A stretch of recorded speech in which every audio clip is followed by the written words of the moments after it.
নমস্কার, আমি ঋষিকেশ দেবগুপ্ত অফিসিয়ালে আপনাদেরকে স্বাগত। নরেন্দ্র মোদী কন্যাকুমারীর বিবেকানন্দ রক মেমোরিয়ালে বসে দুদিন ধ্যান করবেন। তিনি ধ্যানমগ্ন হয়েছেন এবং সেই ছবি বিজেপির সামাজিক মাধ্যমগুলোতে প্রকাশ পেয়েছে। এর আগে গত লোকসভাতে তিনি কেদারনাথে কোনো একটি গুহাতে বসে ধ্যানমগ্ন হয়েছিলেন, সেটা ভোটের শেষ দিন। এবার সপ্তম দফা অর্থাৎ শেষ দফা ভোটের আগের দিন থেকে তিনি ধ্যান করবেন এবং কাল পর্যন্ত যখন ভোট শেষ হবে তখনও পর্যন্ত তিনি ধ্যানমগ্ন থাকবেন। এবার এটাকে অনেকে পলিটিক্যাল স্টান্ট বলছে। তার কারণ বিবেকানন্দর সাথে সবথেকে বেশি যোগ গোটা ভারতবর্ষে যাদের রয়েছে তাদের মধ্যে একটি হলো পশ্চিমবঙ্গ এবং আরেকটি হলো তামিলনাড়ু। আর আমরা জানি যে এইবার লোকসভাতে নরেন্দ্র মোদী এবং অমিত শাহ পশ্চিমবঙ্গে প্রায় ডেলি প্যাসেঞ্জারি করেছেন। অনেকের মতে উত্তরপ্রদেশ, রাজস্থান, বিহার, দিল্লি এই হিন্দি বলয়টাতে যতগুলো আসন কমবে সেটা তিনি দক্ষিণ ভারত এবং বাংলা দিয়ে পুষিয়ে দিতে চাইছেন। দক্ষিণ ভারতে যদিও সেরকম প্রভাব সে এখনো পর্যন্ত বিস্তার করতে পারেনি, কিন্তু বাংলাতে কিছুটা হলেও রয়েছে। এছাড়া 2026 সালেও এই দু জায়গাতেই বিধানসভা ভোট রয়েছে, সেটাকে পাখির চোখ করেও বিবেকানন্দকে ঢাল করা হয়েছে। তার কারণ আমরা উড়িষ্যাতে দেখেছি রাম মন্দির স্থাপন বা তার উদ্বোধন সেগুলো হলেও যখন উড়িষ্যাতে নরেন্দ্র মোদী লোকসভার প্রচারে বক্তব্য রাখতে গিয়েছিলেন সেখানে তিনি জগন্নাথ দেবের মন্দিরে রত্ন ভাণ্ডারের চাবি নিয়ে বক্তব্য রেখেছেন।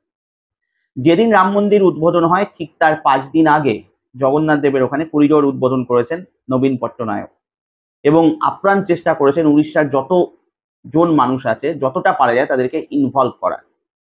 তো এটা বোঝা গেছে যে সামগ্রিকভাবে রামচন্দ্র থাকলেও যেই রাজ্যে যে স্থানীয় রয়েছে ভগবান তাকেও সামনে আনা হবে, কিন্তু আবেগপ্রবণ ভারতবাসীর তো মন আনচান করেই।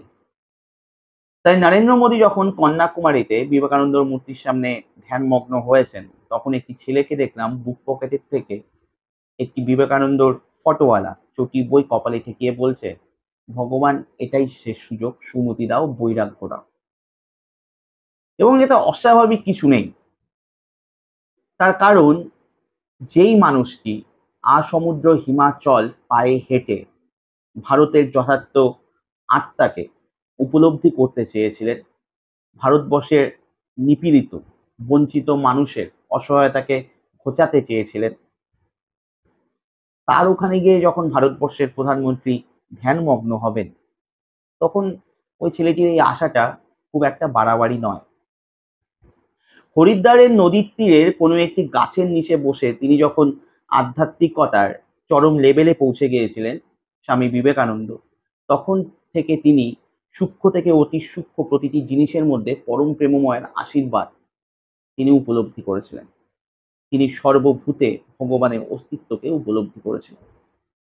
তারপর যখন তিনি হরিদ্বার থেকে কন্যাকুমারী পর্যন্ত পায়ে হেঁটেছিলেন তখন তিনি উপলব্ধি করেছিলেন যে নিপীড়িত ভারতবাসী, অসহায় ভারতবাসী, পাপী ভারতবাসীর প্রকৃত কোনো বন্ধু নেই।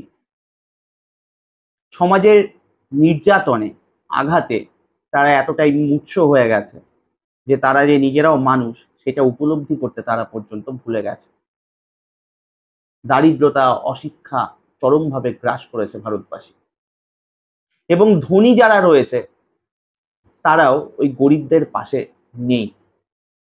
অথচ ভারতবর্ষের প্রথম এবং প্রাচীন সত্তাই এটা ছিল যে মানব রূপে ঈশ্বরের অস্তিত্ব, যেটা আজকে শোচনীয় অবস্থায় গেছে। এক কথায় বলতে পারি জীব সেবাই শিব সেবা। যেই মানুষটির এই উপলব্ধি থাকে তার সামনে বসে যখন আপনি ধ্যানমগ্ন হবেন তখন ওই ছেলেটি বাড়াবাড়ি আশা করছে না ভারতবর্ষের প্রধানমন্ত্রীর থেকে। ভাবুন একটি মানুষ কেবলমাত্র এই নিপীড়িত অসহায় মানুষগুলোর দুঃখ কি করে ঘোচাবে সেটা ভাবতে গিয়ে কি করে পথ বাতলে বের করা যায় সেটা নিয়ে পরিকল্পনা করতে করতে পাগল হয়ে যাচ্ছেন, কি করবেন বুঝতে পারছেন না। তখন যিনি যখন কন্যাকুমারী সমুদ্র তটে এসে পৌঁছন এবং ভারতবর্ষের শেষ শিলাতে পৌঁছানোর জন্য তার কাছে টাকা ছিল না, সে সাঁতরে ওখানে যান মায়ের আশীর্বাদ নিয়ে। সেখানে তিনি 3 দিন ধ্যানমগ্ন সমাধিস্থ হন। তারপর তিনি উপলব্ধি করেছিলেন ভারত আত্মার যথার্থ স্বরূপ যদি পুনরুদ্ঘাটন করতে হয়, ভারতকে আগের মতো গৌরবান্বিত করতে হয়, তাহলে আধ্যাত্মিকতাই চরম পন্থা। তার সামনে বসে যখন ভারতবর্ষের প্রধানমন্ত্রী ধ্যানমগ্ন হবেন, তাহলে সেই বৈরাগ্যের আশা তো তিনি করতেই পারেন। আরো একটি কারণ আছে ছেলেটির স্বামী বিবেকানন্দের ছবিতে মাথা ঠোকা। তার কারণ গতবারের লোকসভার শেষ দিন বা শেষ পর্যায়ে যখন নরেন্দ্র মোদী কেদারনাথে কোনো একটি গুহাতে ধ্যানমগ্ন হয়েছিলেন, তারপরে ৫ বছর সেই ছেলেটি বা ভারতবাসী জানে। একটি পাথরের থেকে শিবকে উপলব্ধি করা অনেক কঠিন। তার জন্য না হয় রামকৃষ্ণ দেব আছেন, সেই লেভেল আমি টাচ নাই করলাম।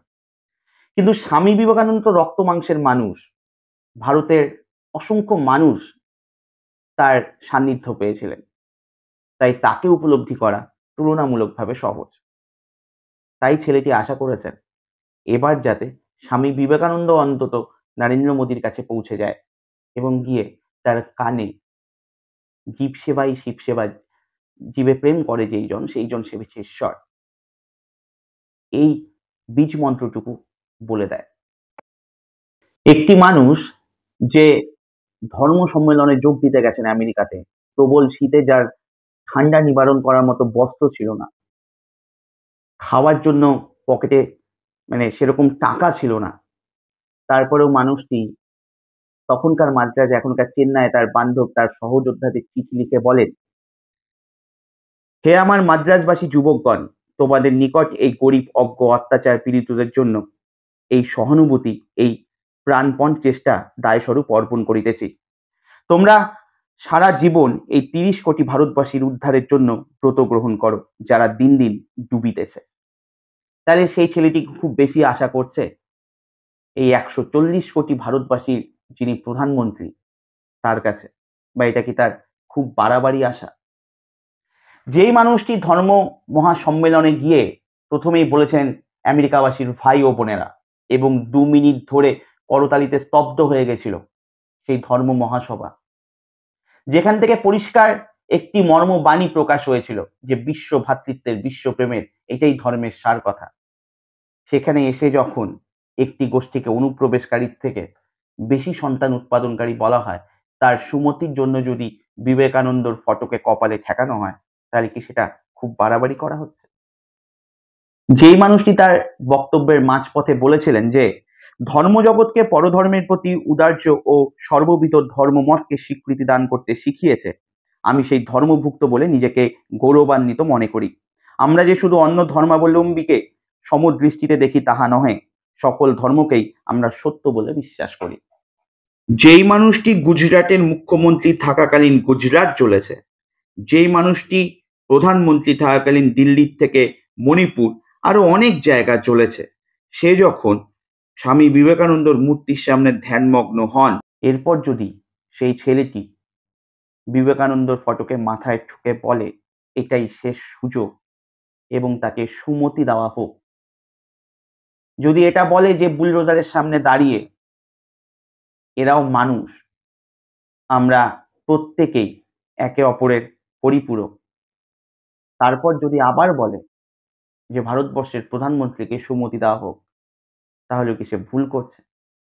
প্রশ্ন আসতেই পারে যে সেই রকে বসে তো অনেকেই ধ্যানমগ্ন হয়েছেন, সাধারণ মানুষও ধ্যান করেন।